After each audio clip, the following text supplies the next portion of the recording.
Welcome everyone to the second edition of Neo Reality Collective. So we're back, next episode, and we're doing this system a little bit differently. So the first episode, it was all taped in one go. I had all the links, I had everything ready. But as we know, this is the world, and news travels very fast.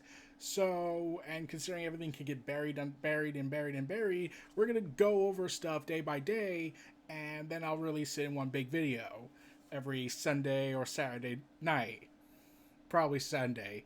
Um, so if it's Sunday, you know why.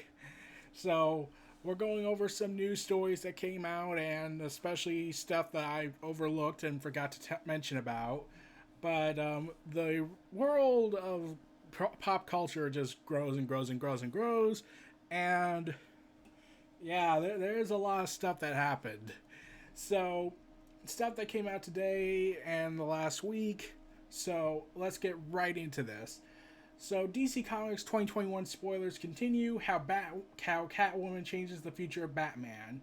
This was reported on BleedingCool.com, part of their 2021 DC Comics spoilers talk. Links will be in the description. Sources are always going to be in the description. Um, so the article goes into detail saying the current Joker War storyline is in Batman has seen the Joker use the old plans of the designer to get Catwoman to steal Bruce Wayne's billions.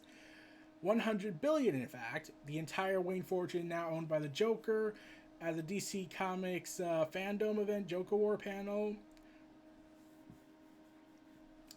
John Ridley John Ridley talks about how this changes Batman. He said the Justice League movie joke asking what Batman's powers were. I'm rich. So what happens when you take his money away? Of course, it's expected that at the end of the Joker War, everything goes back to normal. By hook or by crook, Bruce Wayne gets his billions back and life goes on as before, status quo restored and everything. But spinning out DC fandom, it was reported that they are now hearing that there may be a different status quo. So remember at issue number 98, Catwoman tells the Penguin and Riddler to come with her, and she also says, "What if I told you I can make you billionaires?" Uh, but it also spins out of a moment teased in the recent Batgirl 48 and followed up in this week's upcoming Catwoman's number 25 issue in a story by Ram V and Fernando Blanco, a tie-in to Batman Joker War. Selina Kyle returns to Gotham City to get even with the people that stole her plans and use them against Batman. The Riddler and the Joker better look over their shoulders because Catwoman's ready to claim what she deserves, and that's everything. But this is where things get interesting. Maybe, just maybe, that's not what's going on. Catwoman may be stealing the money back, but what if it's not Bruce Wayne who gets it back? The spoiler rumor is that it's Lucius Fox, badly abused in the Joker War, who gets the Bruce Wayne billions to control Lucius Fox, the tech designer for Wayne Foundation and for Batman, memorably played by Morgan Freeman in the movies, and father of Luke Fox, Batwing, and to be a new Batman in John Ridley's upcoming 5G series. How will Batman, Bruce Wayne operate now that someone else holds the purse strings, and all that stuff that was talked about. So one of the things when I heard this, I was like, I don't think Selina Kyle would betray Bruce after everything they've been through. Like, I get DC might be trying to go back to the status quo of on again, off again, because Tom King was trying to get them together, but Dan DiDio was like, no! Though Dan DiDio's gone, so they can do whatever they want. But yeah, it's kind of interesting where they're going with this. If I had to guess, after it also got revealed in the designer storyline that Bruce Wayne also had a bunch of shell companies to hoard his money offshore bank accounts, which is illegal. Um,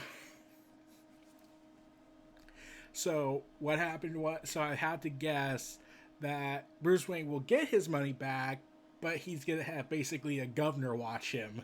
Essentially, he's gonna have a governor watching over his every move to make sure he doesn't go over line. And I was like, oh boy, so the money's gonna probably not. Is probably gonna revolve around Batman's secret identity. But yeah, I don't think Catwoman's gonna portray Batman or Bruce Wayne and whatever. when this happens. I'm hoping I'm right, because I don't really see Catwoman doing that to Bruce after everything they've been through in this continuity now. But we'll have to see. It's and I don't know why Lucius Fox would be given reins over this. Like, wouldn't he like try, like, sorry, there's some hair in my mouth. Ugh. As you can see, I got a haircut and shave. Long overdue. As you've seen on my Twitter, probably, it was coming. So, as this stuff goes on, we'll see how Joker War goes, and we'll see the aftermath, and hopefully we'll talk about those later down the road. But that's the current DC Comics talk, and we'll see where that goes from here. So, Tom Holland is set to star about the filming of Uncharted movie, confirming it's been going well, and stating that it's everything he dreamed it would be. So, Uncharted, the upcoming movie, which is Tom Holland starring the main character, yeah, the COVID-19 virus happened, and that delayed it, and there was a whole ton of directors changing and production stuff going on, and Ruben Fleischer is reported to be the seventh and hopefully final director tied to the film, which will star Tom Holland, Mark Wahlberg, Antonio Banderas, Tatiana Gabrielle, and Sophia Allen. It was set to hit theaters on March 5th, 2021, but it's likely the delay will affect that. So, curse you, COVID-19! And Tom Holland has openly praised the Uncharted movie script, calling it one of the best scripts he's ever read. It was written by Hollywood duo Art Markham and Matt Holloway, who wrote Iron Man, Transformers: The Last Night, so that means it sucked. Men in Black International, I kept hearing mixed opinions about that. So, it's going to be interesting. Now, I have played Uncharted before, not as much. This was before my pre-YouTube days, but I don't really have much of an opinion on this. Like, Tom Holland being the main character, apparently. I thought it was going to be Mark Wahlberg when I first heard this. But, yeah, Tom Holland being Nathan Drake. Let's see how that works. But it's gonna be interesting. I hope it's one of those video game adaptations that work out so well, because it's been cursed. Let's be honest, it's been cursed for a long time. So yeah, Uncharted the movie, no idea what the release date will be. It's probably going to change after this. And if the virus gets worse, we'll probably see another change. Finally. So, yeah, we'll finally see this movie, hopefully, but probably later down the road. It's been delayed. It's been reshot, rewritten. There's been so much stuff going on that it's pretty much become this revolving door of development hell. So let's move on with what happened a day ago. Ninja, Fortnite player who I actually talked about on Twitter once, about how Ninja was complaining about the whole you should get angry when losing a video game because it's like self-defeating if you just move on from it, because that makes sense. And yeah, that was that was around the same time Jake Paul did his dumb anxiety talk, because I have multiple questions when he's talked about that. But yeah, that I was like, oh god, please don't. Like, if that works for you, fine, but don't tell everyone that they should do the same thing on that. It's just not a good idea, I think.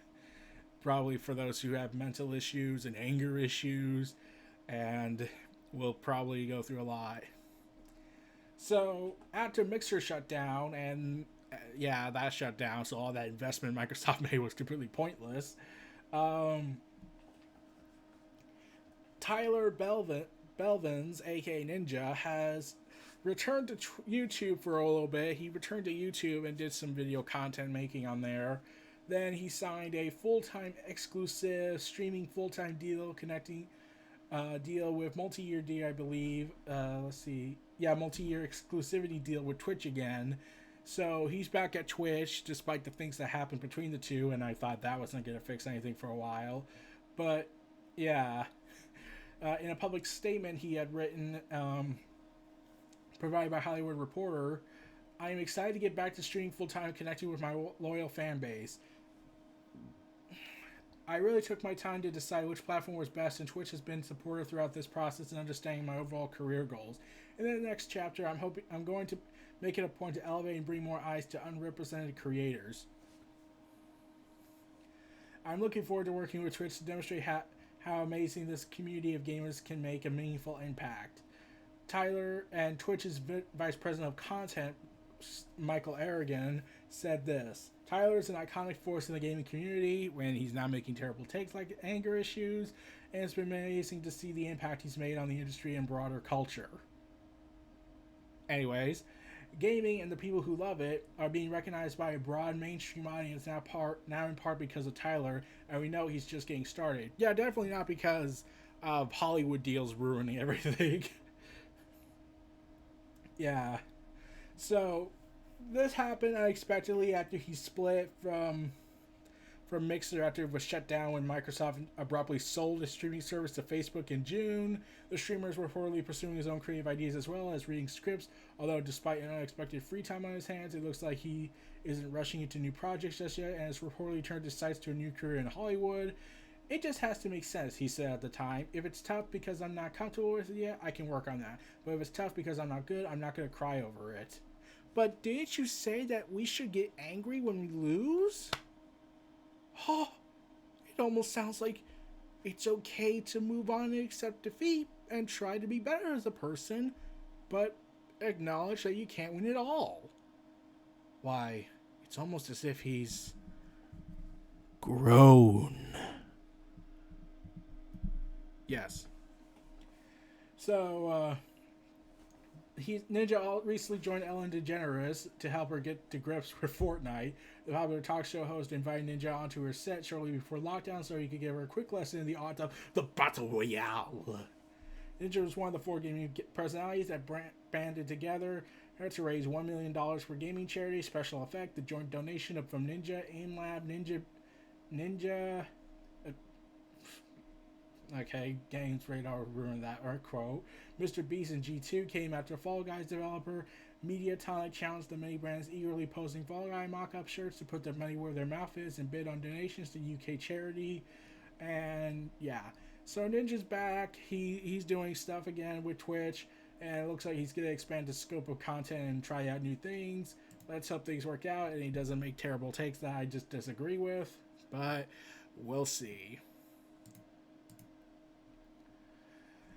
Baltimore Comic-Con hit close to home. So Baltimore Comic-Con 2020. So after the events of the COVID crisis that we are still dealing with, and I'm pretty sure YouTube will censor me for that, it was finally decided, even after ticket purchases were made by people and guest announcements were made, Baltimore Comic-Con 2020 is going digital this year and announces its 2021 guests, provided the COVID's gone by then. But, like many of the predecessors of this year, Baltimore Comic-Con will be moving online in the wake of the ongoing COVID-19 pandemic in the U.S. No physical events will take place. The announcement came out to the Baltimore Convention Center, which currently serves as the COVID-19 testing center, confirmed that it will not be hosting any gatherings for the remainder of the calendar year. Details regarding the online conventions programming will be clarified in the coming weeks over email and social media. All ticket holders for this 2020 convention will be transferred over to the 2021 exhibition, which will take place on October 22nd to 24th. Frank Miller tickets will also transfer to the next year, as Miller has already confirmed he will appear in 2021. Miller is not the only guest that reconfirmed their 2021 appearance. Marty Braunman, John Betty, Howard Kaken, Frank Cho, Becky Collins, Stephen Connolly, Katie Crook, Frank Miller, Tyler Moore. I'm just naming some people that I do know. Robert Vivendi, Mark Wade. Let's see who else. John K. Snyder III. Mark Waid. Yeah, Mark Waid. I forgot to mention him. He's coming back to DC Comics as part of those one-shots, and it looks like he might be writing Superman after Brian Michael Bendis, after he's been demanding that for years. We'll see how that goes. I'm excited for that. Additionally, Aftershocks Comics, Short Press, Point Press, and Valiant Entertainment have each donated $10 vouchers for the 2020 ticket holders to purchase merchandise at their booths in 2021. These ticket holders will also receive Dark Art Volume 1 and Animosity Volume 1 from Aftershocks Comics, The Damnation of Charlie Wormwood, trade paperback, and Deck Volume Number 2, Issue 1 from Source Print Press, and Bloodshot Book 1, trade paperback, and X-O Manowar Number 1 from Valiant Entertainment electronically this year. Additionally, Boom Studios will be providing PFDs of James Tyrion I and Michael Dallion's The Woods, Volume 1, and WYND Number 1. Baltimore Comic-Con follows New York Comic-Con, which also announced it's going digital. New York City Comic-Con event will take place October 8th to October 11th on the event's YouTube channel. Some of the panels planned for the New York Comic-Con include American Gods, The Walking Dead, Fear the Walking Dead, Hellstorm, Modar, Doctor Who, Archer, Animaniacs, and Stargirl. Lost and Watchmen showrunner Damien Lindorf will also be spotlighted in a panel. So, yeah, Comic-Con Baltimore is canceled, so I can't go. Well, in fact, we agreed we weren't going because this virus thing was going, so I lucked out on that. So, yeah, it's at least glad that they're offering people an ad on this. But, yeah. Oh, boy. Oh, man. This next one, I didn't talk about it, partly because I forgot, and the other reason is because maybe I don't want to talk about it because of how crazy the community can be. But I talk about it. I'm talking about it. Daisy Ridley, aka Rey from Star Wars, revealed that Rey was originally going to be Kenobi in Rise of Skywalker. So, yeah, she did an interview with Jimmy Kimmel live, and the main talking point about it was behind Rey's lineage, and in the film it was bullshit, and asking questions, how the hell it's even making sense, until they retconned it in interviews and books and whatnot, and now everything's out of order, and they had no plan. So this is what she said. At the beginning, there was a touring with an Obi-Wan connection. There were different versions, and then it really went to she was no one. Then it came to episode 9, and JJ pitched me from Phil like, oh yeah, Palpatine's granddaddy, and I was like, awesome. And then 2 weeks later, he was like, oh, we're not sure. So it kept changing. So then even when I was filming, I wasn't sure what the answer was going to be.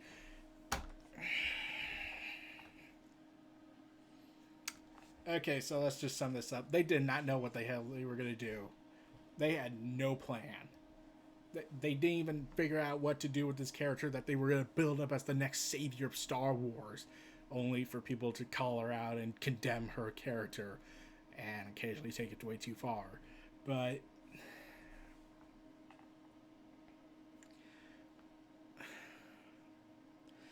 originally I had put a vote about if I was going to talk about the Star Wars retrospective of episode 9, because there's a lot to talk about that. To this day, I don't know if I'll talk about that. I've talked about every other Star Wars movie, but I have not talked about that one or the Clone Wars animated movie, because I might save that for a future retrospective if anything comes out from it. But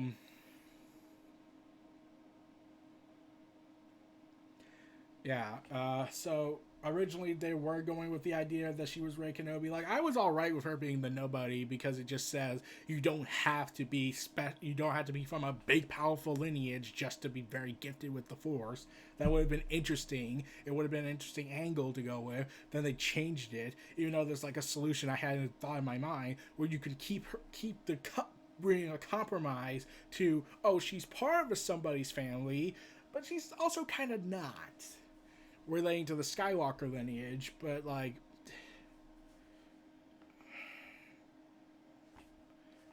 what can I say? The damage is done. There's no fixing this. And even the voice actress of Duchess Satine from Clone Wars fully backs Rey Kenobi. She wrote in a tweet, I'll be honest, I was always hoping that Duchess Satine had Obi's child in secret, and then, well, more Star Wars Jedi lineage mysteries unfold. Would love to have had Rey as my grandchild. Hashtag Rey Kenobi. Hey, maybe that whole rumor about how Disney will change the we'll reboot the sequel trilogy and start all over again. Yeah, I don't believe that. But, I honestly would have loved it. But it also would have been more of a mind f for Obi-Wan to learn after his death. Oh, by the way, your former lover, yeah, she had a child behind your back, and she never told you about it because of your commitment to the Jedi Order. One more point for religion, right?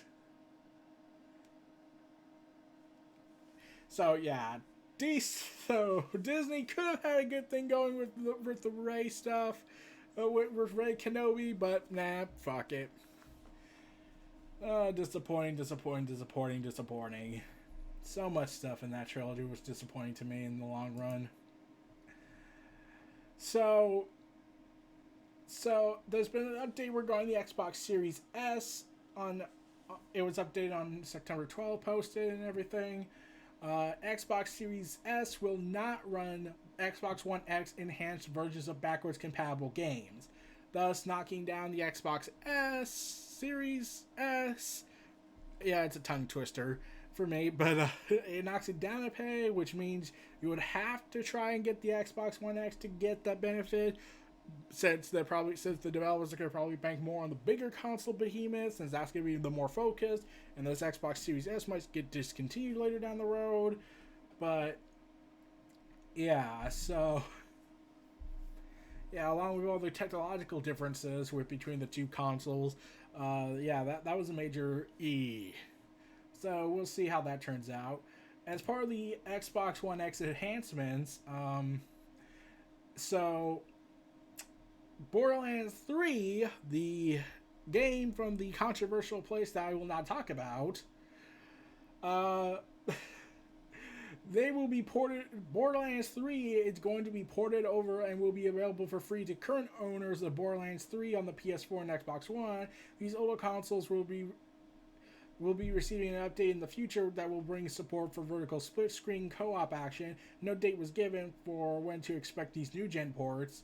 Gearbox also confirmed a new paid DLC pack coming out later this year, which will add new skill trees for all playable Vault Hunters. Borderlands 3 is one of those many current gen games making the leap from PS5 and Xbox One, Series X and S. Doom Eternal, Elder Scrolls Online, Division 2, Destiny 2, and Grand Theft Auto Online all making the leap to next-gen consoles sometime in the future. Most publishers developers are taking the same path as Borderlands 3, letting the players upgrade to the new console for free, assuming they already own the current-gen consoles. However, there are exceptions, like Control, which had a lot of controversy going on with that, as players are told they will have to buy new versions of the game if they want to play it on next-gen. So you might as well just, not even buy the game right now and just wait till it comes out again on Xbox Series X and PS4. I mean 5. I don't really talk about Gearbox stuff. I don't even play a lot of Borderlands games. I haven't played Borderlands since the Telltale series. Mostly because of the internal politics that goes on at Gearbox with Randy Pitchford and all the stuff I heard from Jim Sterling and all the tweets I've seen. And yeah. Bad all around. But as the continuing saga goes on, it's been announced that Ubisoft has announced that there will be a remake of the Prince of Persia: The Sands of Time game from 2001 to be getting a remake in 2021. 20 years. Long have we waited. Now allow me to... I never played the game. So, I am probably not part of those people that love the game and whatnot. So, yeah.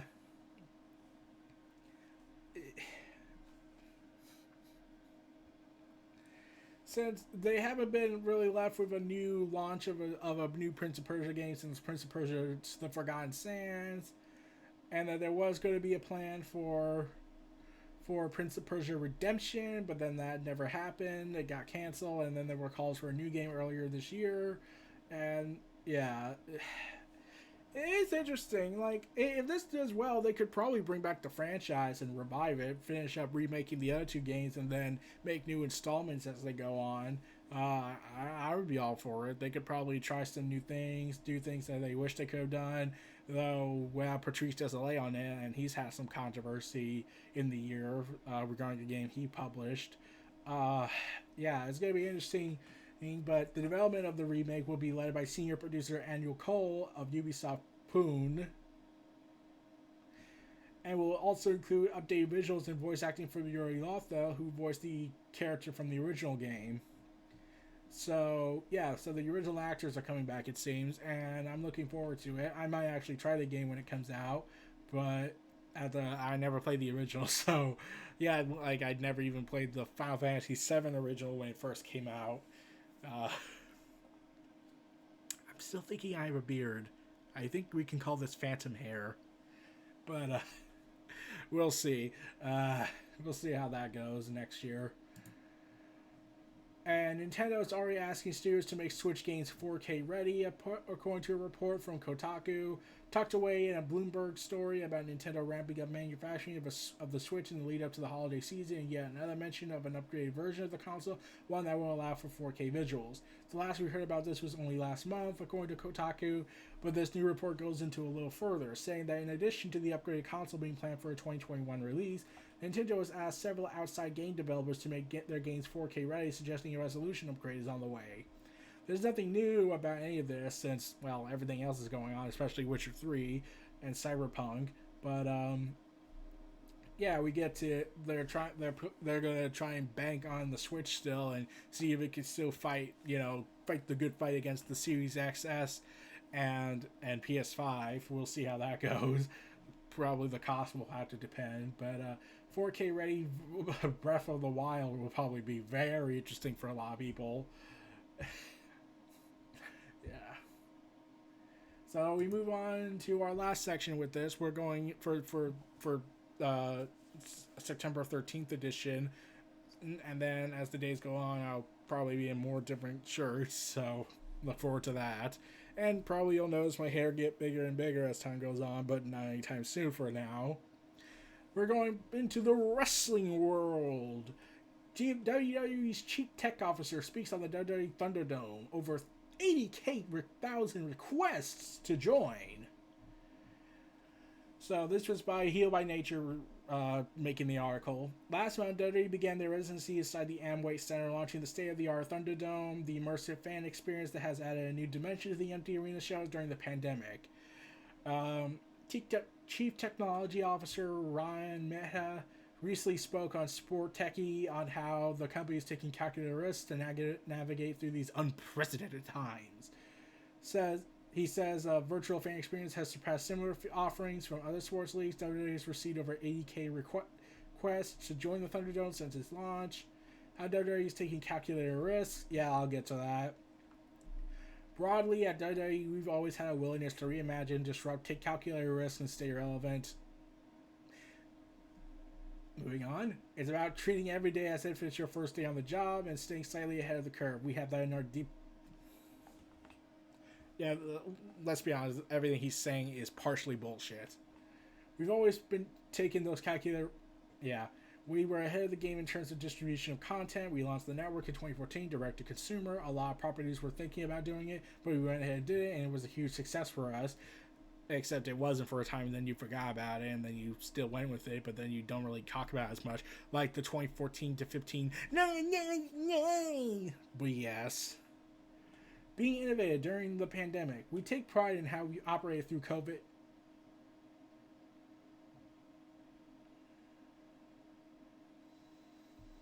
Okay, I'm going to skip that.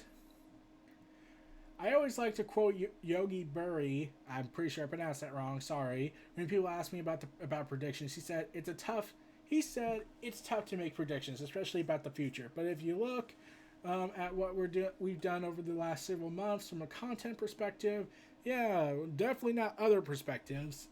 I could see some of that continuing into the future from the production standpoint.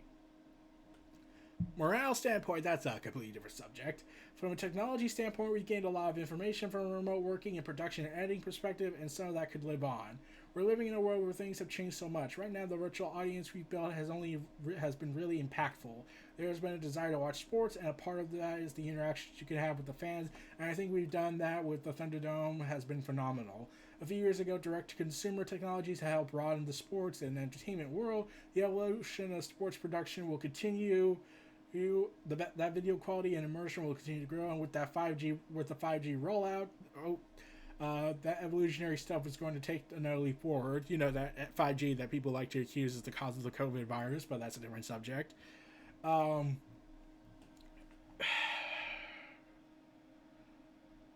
There's so much stuff I feel in my gut that makes me say, like this video or tweet if there's a gun pointing at your head, because Vince doesn't like taking risks.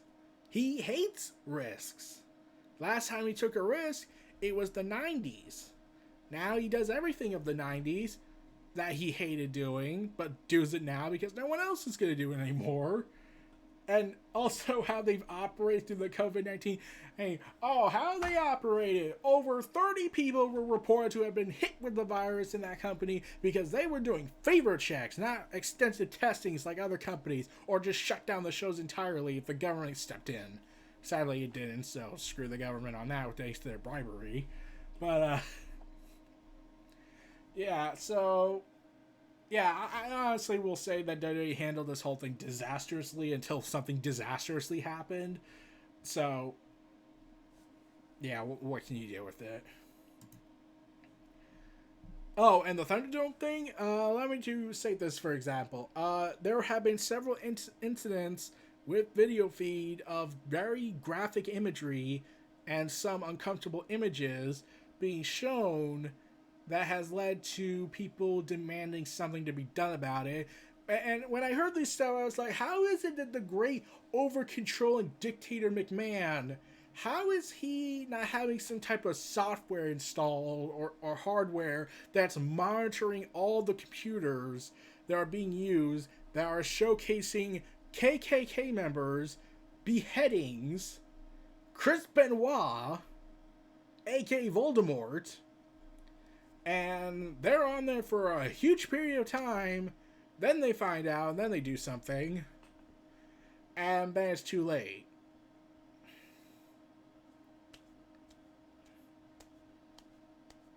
Yeah, you failed. Just write this off as a terrible year. So, on AEW Dynamite, Chris Jericho, during the big segment happened where Miro, aka Rusev, debuted and said he has announced he was all elite. And one of the promos he cut during this, which was passionate, you can feel it in his gut that he was speaking from the heart. He was hearing Miro Day, and everything. Like, he was clearly trying his best not to break out into a gigantic smile and like go into the crowd and like, oh, Miro Day, because he's just so awesome. I'll tell you about something dark at the end of all this just to kill all the happiness. So, Miro had cut this big promo and about the glass ceiling and brass rings. Chris Jericho revealed on Saturday Night Special his occasional talk show thing where he asked questions and everything during his weekly Saturday Night Special live streams, revealing he was behind that key part of the promo. When he indirectly mentioned WWE talking about the glass ceiling and brass ring, that was actually my line. He couldn't believe he could say that on live television. When he asked me, can we actually say that? I was like, yes, you can say whatever you want here. Jericho believes that Miro didn't reach his full potential as Rusev in WWE. He mentioned AEW wanted to sign him earlier in the summer, but the company needed time to find a story for him. Then he also got COVID, so fuck that. We had discussed Miro coming in for a few months earlier. However, we were all wondering how to create a spot for him. We needed to find a storyline for him to ensure he's just not going to be hanging around. We needed to find a meaningful spot for him. I've always been a fan of his. He's another guy who, for whatever reason, fell through the cracks there, and they are going to regret letting him go. Jericho described Miro's best man gimmick as not a one-time thing. Moving forward, he's going to be using that as the moniker. The best man. His thing is not going to be a one-time deal, Jericho noted and pretty much promised. It is going to be his new gimmick. He's the best man at everything. Similar to Mr. Perfect. You know, Miro has always been a great guy, very funny guy, which a lot of people don't know. Actually, they kind of do with his body reactions, of his body language when he did that WrestleMania moment after the Tank entrance where he tries to pin John Cena and goes all and whatnot. Everyone memed that to hell. You know, Miro has always been a great guy, very funny guy, which a lot of people don't know. It's very cool to have him with us. I'm glad Miro signed with AEW. I would have been all for him going to Impact as well. But when I heard this promo, a lot of people kind of called out on this. I won't mention their names. I actually follow a few of them, and I actually did talk to them about them. Like I said, like maybe like to an extent, and I'll willingly admit if I'm wrong about this, but maybe Miro, because he's been in WWE for so long, he's not used to this kind of environment, and he wanted help. So Jericho came in and offered him help because, hey, he's a guy I worked with. Maybe he can help me learn the ropes around here. He was around when it first started. He helped produce the concept of this. But yeah, Rusev Miro, as he's now known, that's his real name.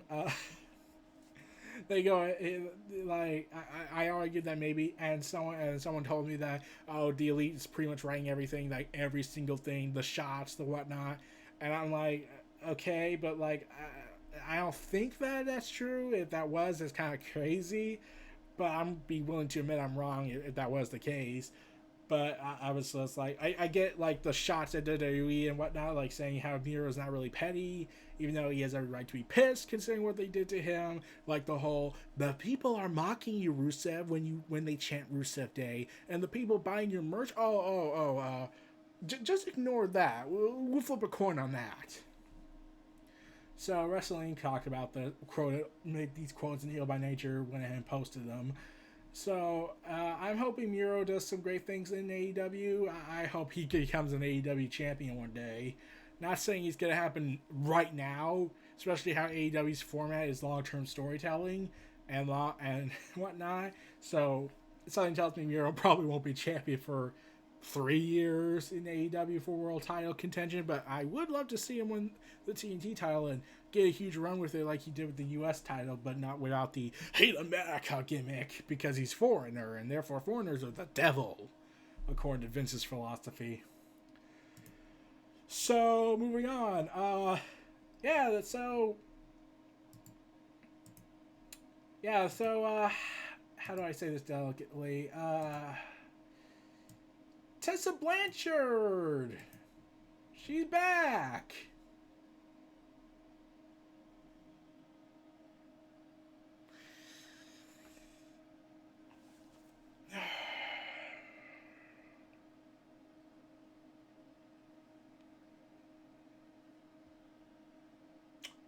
Yeah. Yay. So, Tessa Blanchard was gone for a while. She was fired from Impact because she refused to do promo tapes and send them to Impact. She refused to go to the shows because of the virus, which at first is the understandable part. But when Impact said, okay, look, can you just come in, drop the belt, and then you can go back and you can take your hiatus, can you do that? And I get there are risks involved, but at the same time, like, you're that world champion, you have to do something with it. Tessa said, no, fuck you guys, I'm keeping this title, and also I'm demanding $5,000, $50,000 or something, like holding the title for hostage for ransom, I think. I don't know, I can't remember the full details on that, it's been some time. But,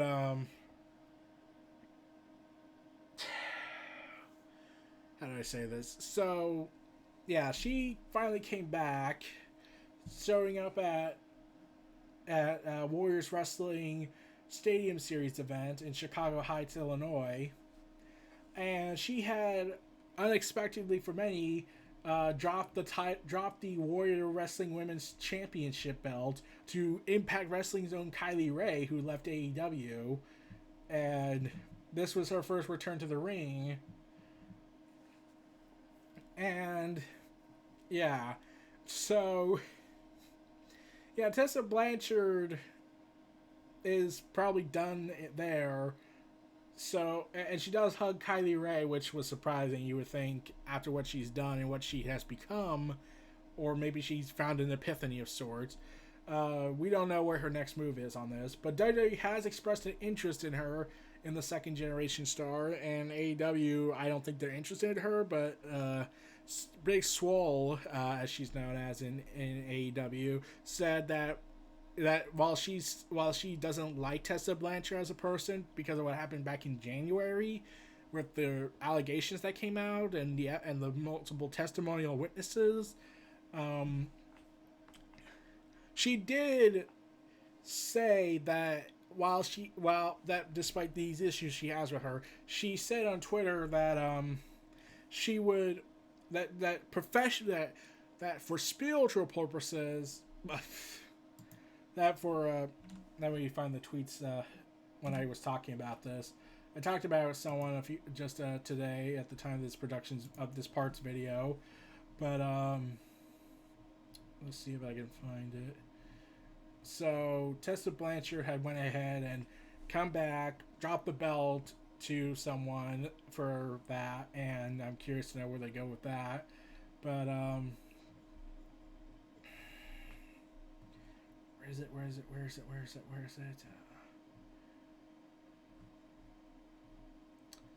Big Swole did say an old tweet back in June when the allegations started coming back up, but she had said that that she would be open. That Big Swole said she would be open to the idea of Tessa Blanchard joining AEW because her father is a pastor and therefore could, help out with her behavior and rein her in, which I think would be for the best in that perspective. Like, at the same time, I get AEW needs women wrestlers, more of them ever, and especially one to give them a shot in the arm, basically. But Tessa being the one to do it, that's a very high calculated risk to go with because she's made a lot of enemies with people. She's done horrible things to people, according to multiple witnesses. And now you got this degree going on. And now it's like...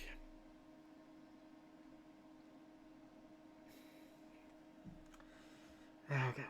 So, I don't know where it's going to go with this. But, yeah, I don't want her in WWE. Not because they don't deserve Tessa. No, the problem is that Tessa's still young. She could hopefully change. Not like Hogan and JBL, who are horrible scumbags, in my honest opinion. Tessa and WWE is oil and water. It will not mix. It will raise hell, considering the amount of shouting that would probably happen between Tessa and Vince alone. Like, I would have a hard time. Like, she hated her running NXT. WWE didn't like her because of her attitude, and this is the same company that does all these horrible acts, and Vince acts like a child half the time, and acts weird when he has emotional moments, and for some reason it's probably insane, and dissociative identity disorder, or is a hidden actor of great talent, which is concerning. Machiavellian schemer, everyone. But yeah, Tessa is a very big gamble for that. Like, WWE doesn't care. I'm pretty sure about controversy, but at the same time, it's like, do you really want this worker who clearly who will take titles and hold them hostage and just tell you to fuck off? Like, I'm all for telling WWE to fuck off, but, like, can we do it after they leave and they don't have any, like, belts for held hostage? Oh, wait, I mean championship. I'm sorry, Vince. Did I offend you? Here. Here's my middle finger to give you a care. But, yeah. So, yeah, as that's going on, WWE had been revealed to be doing more cuts, and it was reported that on HealByNature.com report up to 70 people were let go from WWE this week. The current confirmed officially released ones were Jared Briscoe, one of the Stooges of Vince, Sheriff Stock, Mike Rotunda, Bray Wyatt, and Bo Dallas' daddy, and Lance Storm, who was released in July for furlough.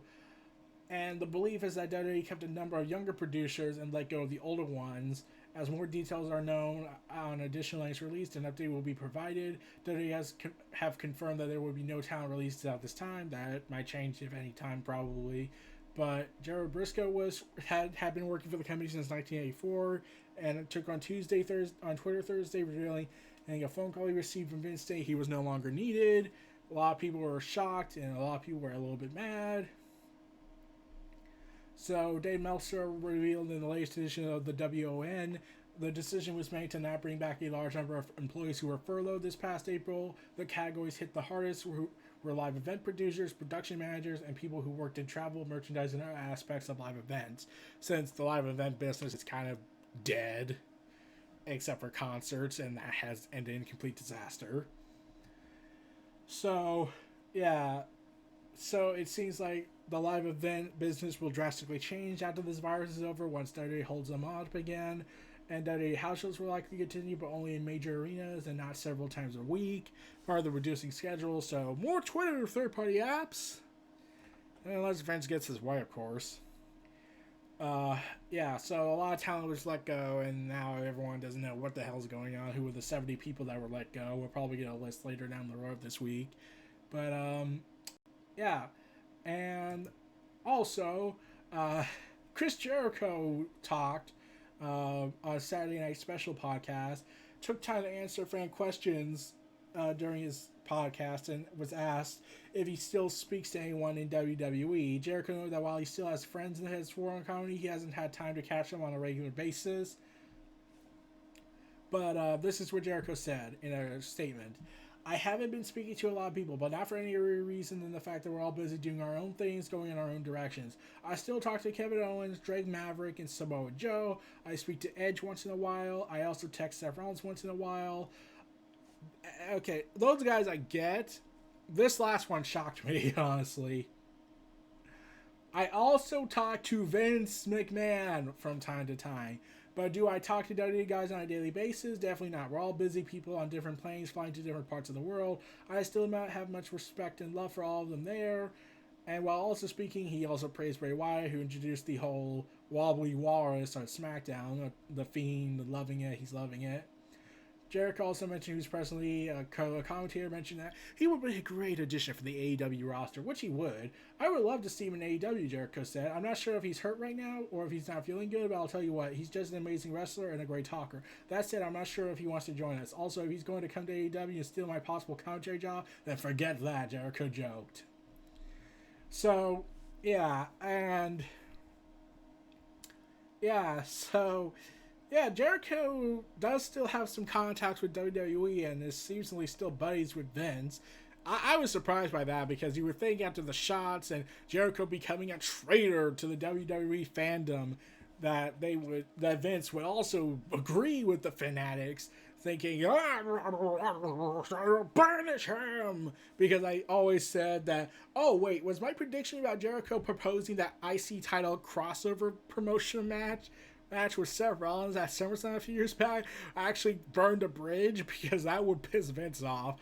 And then all of a sudden Chris Jericho did this whole all-in appearance, and we all know how that worked out, which, yeah.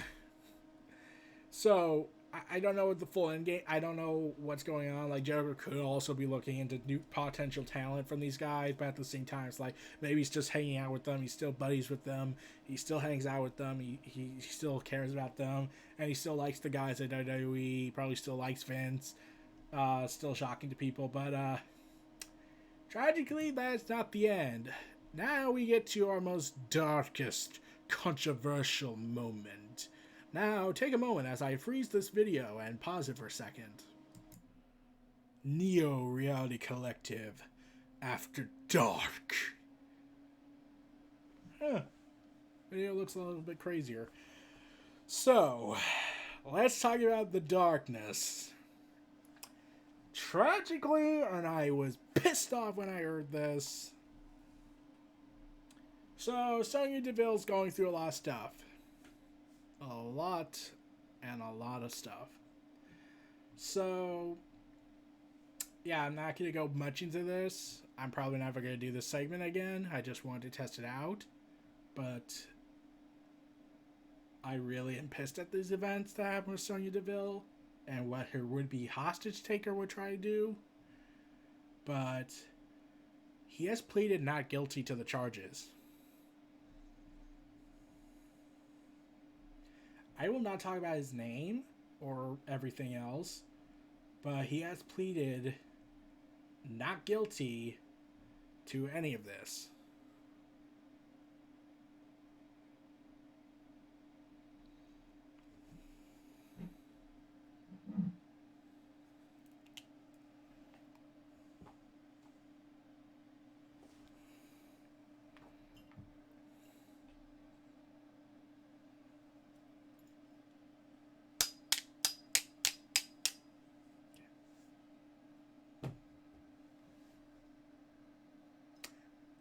Fuck him.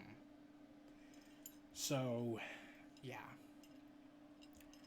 Everyone's pissed. Rightfully so. And this guy has defenders, supporters who want to continue this disturbed crusade. And I'm just like,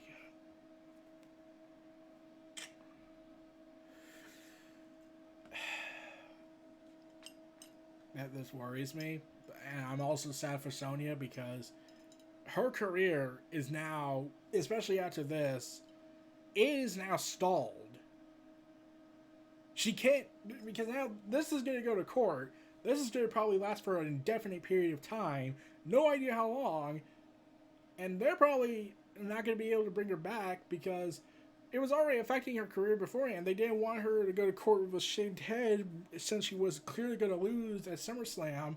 So they did the loser leaves WWE match. And now you got this, and like, it's just, she's probably going to have a delay in her career for a while. And I don't know how long this court case is going to last. So, Sonya Deville, if you're seeing this, if you by chance see this, you have my support. I'm sorry everything that happened with you on this. So good luck and make an example out of this because we can't like destroy him in court if this does go to it or the changes happen or any changes happen between this. But yeah. Yeah, so that was a depressing end to this day of this filming of September 13th. So, yeah. Those were my thoughts for all the news reports that came out before and today for September 13th. We'll see you all next time in the next intermission of this video. So, see y'all soon and... Oh, God. So, good luck with that, everyone.